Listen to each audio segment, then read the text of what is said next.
अम्ल धातु बाइकार्बोनेट, अम्ल धातु बाइकार्बोनेट के साथ ना अभिक्रिया, कोई दिक्कत नहीं। किसके साथ? अम्ल धातु की बाइकार्बोनेट, अम्ल की अभिक्रिया धातु बाइकार्बोनेट के साथ ना, अम्ल की अभिक्रिया धातु बाइकार्बोनेट के साथ। देखिए HCl लिखा चाहिए तो कोई, देखिए हम जिससे पूछेंगे वही बताएगा। या ACl दिख रहा है ना? यस। अच्छा मतलब ACl क्या है? अम्ल है। एंड अप करना होता है, चलो ठीक, कोई दिक्कत नहीं। देखिए ये अम्ल है, यस। कहता है अम्ल की अभिक्रिया धातु बाइकार्बोनेट के साथ, तो ये अम्ल एक हो गया अम्ल, यस। धातु बाइकार्बोनेट के साथ, तो मतलब धातु बाइकार्बोनेट। जब अम्ल की अभिक्रिया धातु बाइकार्बोनेट के साथ होता है, तो देखो कहना चाहता है कि जब अम्ल की अभिक्रिया धातु बाइकार्बोनेट के साथ होता है तो क्या चीज बनता है? क्या कर रहा है?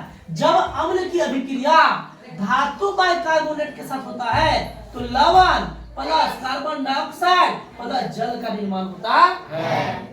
कैसे बेटा बाबू? अली बाबा ढाबा में लगा रहे फिर से समझिए। जब अम्ल की अभिक्रिया धातु बाइकार्बोनेट के साथ होती है तो क्या बनता है? लवण plus CO2 plus carbon dioxide plus जल। अब देखो रासायनिक समीकरण किसे कहते हैं? बस सूत्र के माध्यम से लिख देना, अभिक्रिया को सूत्र के माध्यम से लिख देने की प्रक्रिया ही रासायनिक समीकरण कहलाती है। काच के है अम्ल है ना? यस। तो अम्ल HCl ले लिए वो? यस। कोई दिक्कत नहीं। इट्टू कहाँ है बता सकता है कोई?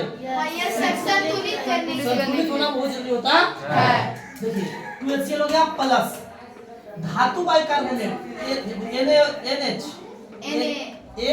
था कि NaOH था?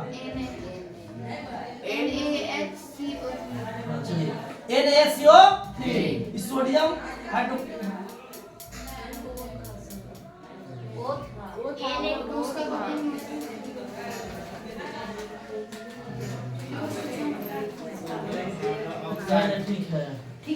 ठीक है क्योंकि यहाँ पे दो गो है ना, ठीक है वो है वो तीन गो है तो तीन गो तो है ही NaCO3 कोई दिक्कत है?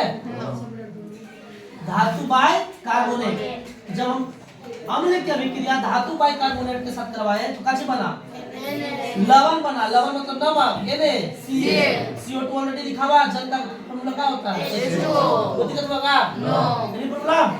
अब आते हैं अम्ल के साथ अभिक्रिया तो करवा लिए, अम्ल के साथ अभिक्रिया तो करवा लिए। अब किसके साथ करवाइए? क्षार के साथ। किसके साथ? क्षारक की अभिक्रिया धातु कार्बोनेट या धातु बाइकार्बोनेट के साथ। देखो अभिक्रिया नहीं करता। देखो अम्ल की अभिक्रिया धातु बाइकार्बोनेट के साथ तो करवा लिए, अम्ल की अभिक्रिया बाइकार्बोनेट के साथ तो करवा लिए। अब क्षारक के बारे है तो क्षारक एक नोट लिखना, क्षारक धातु कार्बोनेट या धातु बाइकार्बोनेट के साथ रिएक्ट करके नहीं करता है। अब आ जाएगा कि बताइए क्षारक धातु कार्बोनेट के साथ अभिक्रिया करके क्या बनाता है? तो लिख देना धातु ना, क्षारक धातु कार्बोनेट या धातु बाइकार्बोनेट के साथ अभिक्रिया नहीं करता। यानी प्रॉब्लम? चलिए अब आगे आइए। कहता CO2 कार्बोनेट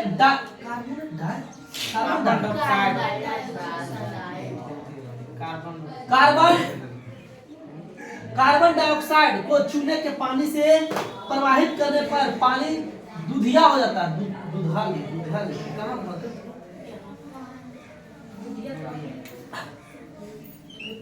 दूधिया हो जाता है। दूधिया समझते हैं ना?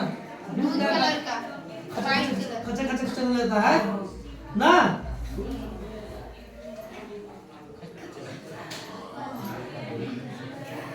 देखिए CaOH का whole 2 plus CO2 carbon dioxide के साथ अभिक्रिया करवाए ना? करवाए कि नहीं करवाए? किसकी? कैल्शियम हाइड्रोक्साइड की। कोई दिक्कत? तो क्या हुआ? CaCO3 बना, H2O बना। कोई दिक्कत? कैल्शियम कार्बोनेट प्लस जल। कोई प्रॉब्लम? अब आ गई अम्ल एवं क्षारक एक दूसरे के साथ अभिक्रिया करते हैं। तो अब बताओ जब अम्ल और क्षारक मिलते हैं तो क्या बनता है? लवण होता है। लवण एक दूसरे के साथ जब अभिक्रिया करते हैं तो क्या बनता है? कहता अम्ल एवं क्षारक एक दूसरे के साथ अभिक्रिया करते हैं। उदासीन उदास कहाँ लिखती है? उदासीनी उदासीनी अभिक्रिया।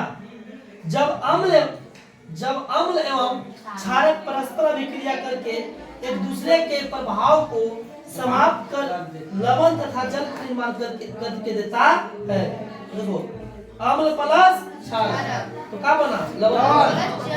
लवण प्लस जल। चलिए अम्ल एवं क्षारक की प्रबलता तथा किसी क्षारक या अम्ल की प्रबलता उसके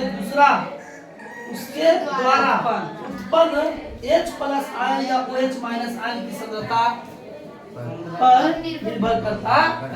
बताओ H plus ion that means अम्ल या क्षारक? अम्ल। बताओ OH माइनस अम्ल या क्षारक? क्षारक। क्षारक को जब जलीय विलयन में घोल दिया जाए तो क्या कहलाता है? क्षार। क्षार। क्या कहलाता है? क्षार। कोई दिक्कत है? अब ध्यान से सुनने का प्रयास करना।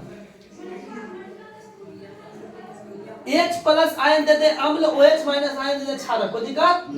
दोनों मिल जाए तो लवण, दोनों मिल जाए तो लवण। जब अम्ल और क्षारक की अभिक्रिया करवाते तो लवण प्लस जल बनता है।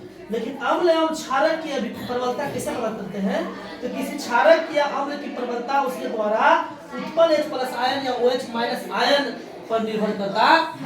कोई दिक्कत है?